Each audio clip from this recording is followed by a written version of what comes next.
हम्म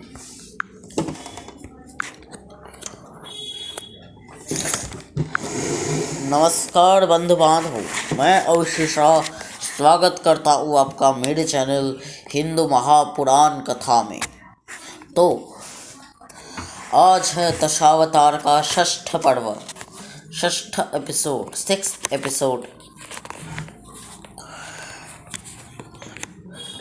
पहले हमने एपिसोड 5 में सुना था कि जय विजय के अभिश्राप के बारे में। जय विजय, जो कि भगवान विष्णु के द्वारपाल थे, उन्हें एक सनकादिक ऋषियों से श्राप मिला। 3 जन्मों तक वे असुरों के रूप में जन्म लेंगे और उनका वध होगा भगवान विष्णु के अवतारों के हाथों।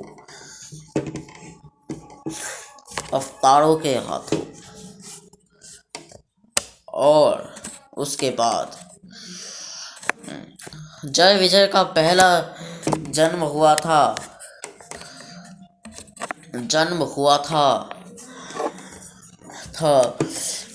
हिरण्यक्ष एवं हिरण्यकशिपु के रूप में, तो जानते हैं। और उनका वध हुआ था वराह और नरसिंह के रूप में। और इस एपिसोड 6 का नाम है वराह अवतार की कथा। वराह अवतार की कथा। इस कथा में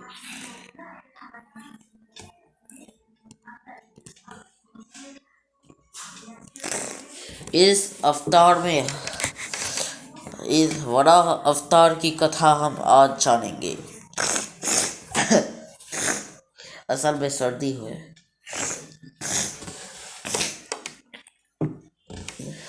तो आरंभ करते हैं।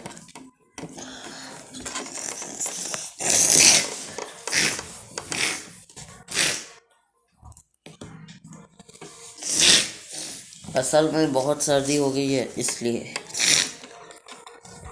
तो प्रारंभ करते हैं। समुद्र मंथन के बाद देवताओं ने अमृत पान करके समस्त असुरों का विनाश कर दिया और देवता सुख शांति से स्वर्ग में वास कर रहे थे। परंतु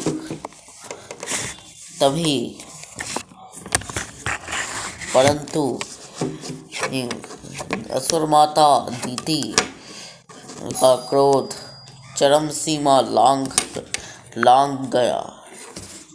असुर माता दीति का क्रोध लांघ गया। देवों को हराने के लिए वे गए ऋषि कश्यप के पास, जो कि उनके पति हैं। ऋषि कश्यप इस पूरे सृष्टि के सारे जीवों के पिता हैं। असल में राजा दक्ष यानी कि ब्रह्मदेव के मानस पुत्र, उनकी कई पुत्रियां थी। उन्होंने अपनी कुछ पुत्रियों का विवाह दिया था ऋषि कश्यप से, और उनसे ही जन्मे थे बहुत सारे इस सृष्टि के प्राणी। और अदिति उस दक्ष की ही एक कन्या थी।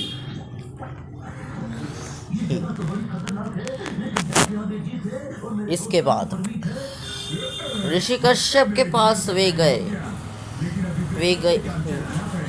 दीति गई। उन्होंने कहा कि हे पतिदेव, अपनी आंखें खोलिए, अपना ध्यान भंग कीजिए। मैं आपकी और एक पत्नी दीति आपके पास आई हूँ। कृपा करके आंखें खोलिए पतिदेव, आंखें खोलिए। इसके बाद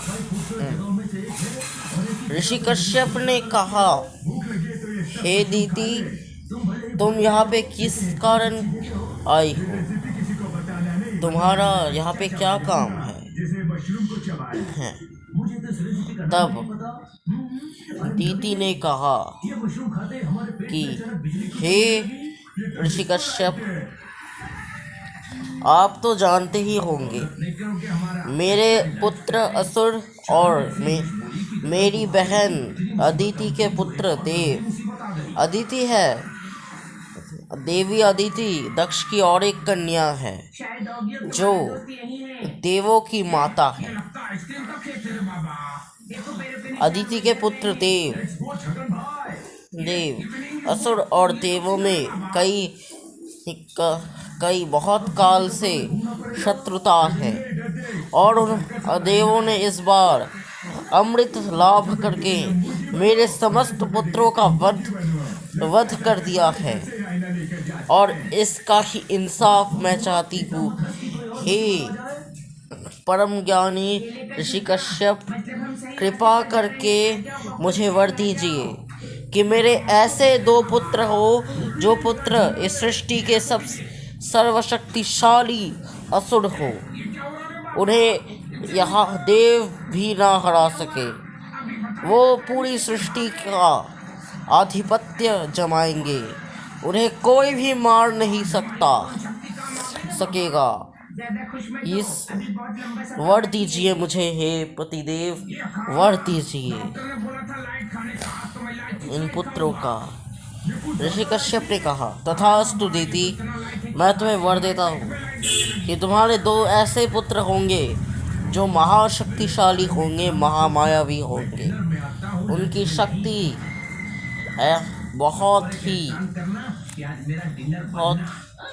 उनकी शक्ति से देवता भी भयभीत होके पलायन करेंगे, उन्हें कोई नहीं मार पाएगा। तब इस वर के बाद कुछ दिन बाद दीति ने 2 पुत्रों को जन्म दिया। एक का नाम हुआ हिरण्यक्ष और दूसरे का नाम हुआ हिरण्यकशिपु, और यही दोनों थे भगवान विष्णु के द्वारपाल जय विजय, और यही थे ऋषि कश्यप के वर में दिए गए 2 पुत्र। बड़े होकर ये दोनों महाशक्तिशाली असुर बने। इनका आधिपत्य पृथ्वी और पाताल दोनों लोकों पर ही था। ये बने बड़े होकर असुरों के सम्राट। इन्हें हराना किसी के बस की बात नहीं थी।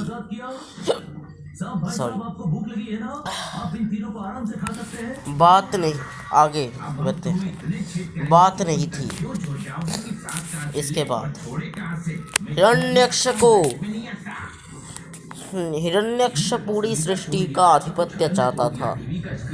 वो सृष्टि में विध्वंस फैलाना चाहता था, स्वर्ग को अपने अधीन करना चाहता था। इसलिए हिरण्यक्ष ने ब्रह्मदेव की तपस्या आरंभ कर दी। ब्रह्मदेव की घोर तपस्या हजारों सालों तक चलती रही उसकी, और हजारों वर्षों बाद ब्रह्मदेव ने उसे दर्शन दिए। ब्रह्मदेव ने पूछा, हिरण्यक्ष, तुम्हें क्या वर चाहिए? मैं तुम्हें वो वर जरूर दूंगा। हिरण्यक्ष ने कहा, हे प्रभु, मुझे अमृतत्व का वर दीजिए। मुझे कोई नहीं मार पाएगा इस सृष्टि में। अमृतत्व का वर दीजिए मुझे प्रभु, अमृतत्व का। तब ये सुनकर ब्रह्मदेव ने कहा, देवता के अलावा और कोई अमृतत्व का वर नहीं पा सकता, और इसलिए हिरण्यक्ष, तुम्हें ये वर मैं नहीं दे। तो ये सुन, और तुम कोई और वर मांग सकते हो। हिरण्यक्ष ने कुछ देर सोचकर बोला, ठीक है, ऐसा ही होगा। मैं कोई और वर मांगता हूँ आपसे। हिरण्यक्ष ने बोला, हाँ, कि उसे कोई मानव, कोई दानव दैत्य, कोई राक्षस, कोई असुर, कोई गंधर्व, कोई यक्ष, कोई दक्ष, कोई रक्ष, कोई प्राणी, जीव, जंतु, पक्षी, पशु, सिंह, बाघ, वराह, सिंह, बाघ, सियार और कोई भी सियार आदि कोई भी जीव जंतु से नहीं मार सकता। उसके इस वर ने पूरे सहस्त्र वर्ष ले लिए। उसने सहस्त्र वर्षों तक इतने प्राणियों का नाम लिया, समस्त प्राणियों का नाम लिया इस सृष्टि में, परंतु वो भूल गया वराह का नाम लेना। वराह का नाम लेना वो भूल गया और विधाता ने पहले से ही वराह के हाथों उसकी मृत्यु लिख दी थी और वराह के अलावा उसे ब्रह्मदेव ने दिया समस्त प्राणियों से अवध रहने का वर। इसके बाद हिरण्यक्ष की शक्ति बढ़ गई। उसने पूरी सृष्टि का विनाश करना चाहा। उसने अपनी असुरों की सेना को लेकर स्वर्ग पे आक्रमण कर दिया। महायुद्ध के बाद उसने देवताओं को परास्त करके देवताओं को स्वर्ग से निकाल दिया और स्वर्ग का आधिपत्य उसने लिया। उसके बाद वो पृथ्वी का भी नाश करना चाहता था। हाँ, उसने पृथ्वी को अपने स्थान से हटाकर फिर उसने समुद्र के अंदर पृथ्वी को फेंक दिया बड़ा आकार लेके।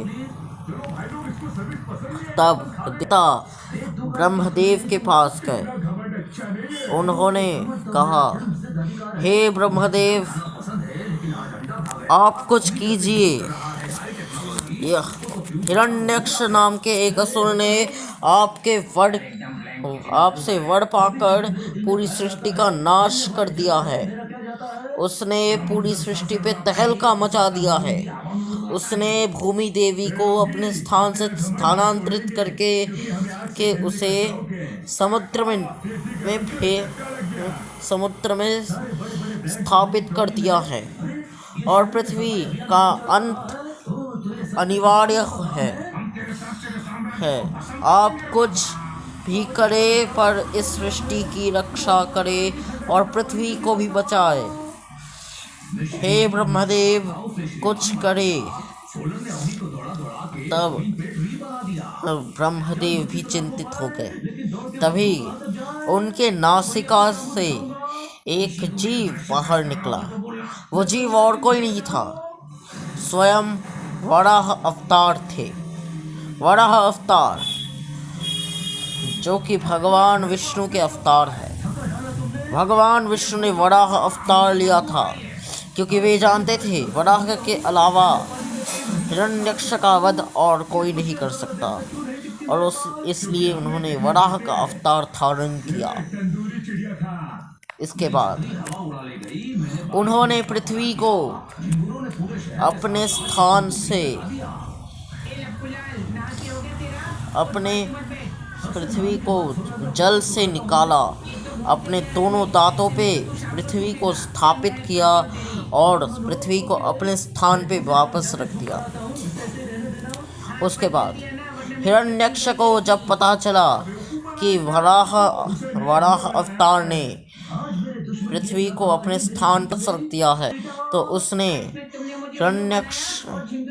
हिरण्यक्ष ने वराह अवतार पर आक्रमण कर दिया। वराह अवतार और उसमें युद्ध भयंकर चला। अब महायुद्ध शुरू हुआ। कभी वराह अवतार ने उसे अपने दांत हिरण्यक्ष को अपने दांत तोपे रख के कभी सप्त सिंधु पार फेंका, तो कभी हिरण्यक्ष ने अपनी मायावी शक्तियों से वराह अवतार को विभ्रांत करने की कोशिश की। पर अंत में वराह अवतार ने अपने सुदर्शन चक्र से हिरण्य का सर धड़ से अलग कर दिया और हिरण्यक्ष का वध हुआ। और ये था वराह अवतार की कथा। जय वराह अवतार की जय। अगर अच्छा लगा तो ज़रूर लाइक, कमेंट, शेयर, सब्सक्राइब करना। मेरे चैनल हिंदू महापुराण कथा को सब्सक्राइब करना। सब्सक्राइब बटन के पास बेल आइकन को भी दबा देना। तो नमस्कार।